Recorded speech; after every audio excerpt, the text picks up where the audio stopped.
मैं काफी ज्यादा एरोगेंट था। काश मैंने थोड़ी और मेहनत की होती, अपनी बॉडी को डोपोरोची की तरह मजबूत बनाया होता, तो हो सकता है आज मैं जिंदा होता। दूसरी तरफ हम क्यूरेत्सु को देखते हैं, जो कि अपनी चाइनीज फाइटिंग स्टाइल की प्रैक्टिस कर रहा होता है। और फिर वो जैसे ही अपने सामने एक पंचिंग बैग को पंच करने लगते हैं तो उन्हें फील होता है कि इस पंचिंग बैग में कुछ गड़बड़ है, इसमें कोई चीज है। और फिर जैसे ही उस पंचिंग बैग को खोला जाता है तो उसके अंदर क्यूत्सुमी होता है, जो कि अधमरी हालत में होता है। क्यूरेत्सु उसे पकड़ता है, वो लगभग मरने की कगार पर होता है। उसे बचाने के लिए फटाफट से एम्बुलेंस को बुलाया जाता है। और फिर हमें शिनशिनकाई एकेडमी का एक सीन दिखाया जाता है, जिसमें कात्सुमी के हाथ में क्यूत्सुमी की मेडिकल रिपोर्ट होती है। वो उसकी इंजरीज के बारे में अपने सभी साथियों को बता रहा होता है कि उसके चेहरे की सारी हड्डियां टूट चुकी हैं, उसकी गर्दन को काटा गया है, उसकी पसलियों को तोड़ दिया गया है, और तो और उसकी पूरी बॉडी में से कांच के टुकड़े मिले हैं, उसकी उंगलियों को भी तोड़ा गया है, उसकी बॉडी का कोई भी ऐसा हिस्सा नहीं बचा जिसपे कोई जख्म मौजूद ना हो। वो अपने आखिरी दम तक लड़ा। ये हमारे लिए एक बहुत ही प्राउड करने वाली बात है। और फिर वो डोरियन की तस्वीर पकड़ते हुए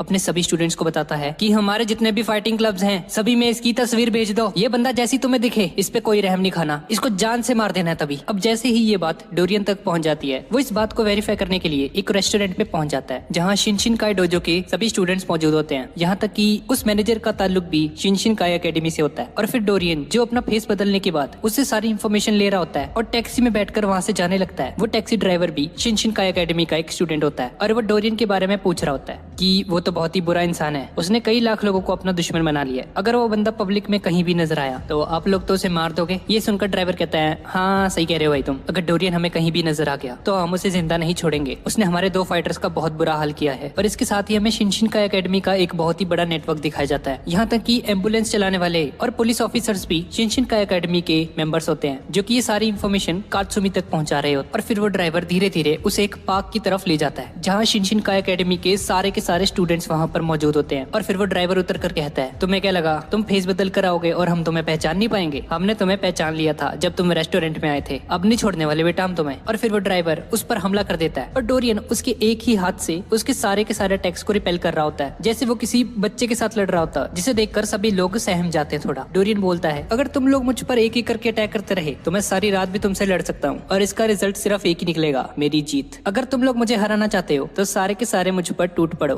तुम सभी लोग लगभग 1000 के करीब होगे, हो सकता है तुम जीत जाओ अगर तुम एक साथ मुझ पर हमला करोगे तो। और ये सब बोलकर डोरियन अम्यूजमेंट पार्क के अंदर चला जाता है, जहाँ वो इन सबसे लड़ सके। अब डोरियन अम्यूजमेंट पार्क पहुंच जाता है और वहाँ उसकी मुलाकात एक क्लाउन से होती है। और वो जैसे ही अपने हाथ का इशारा करता है तो सारी लाइट्स ऑन हो जाती है और सारे के सारे झूले चलना शुरू हो जाते हैं। डोरियन बच्चों की तरह वहाँ पे झूला झूलने लग जाता है और बहुत ज्यादा एंजॉय कर रहा होता है। इसी दौरान कात्सुमी की क्लब का एक मेंबर डोरियन पर हमला कर देता है और डोरियन भी यही चाहता था कि जैसे ही मैं खेलकूद में बिजी हो जाऊं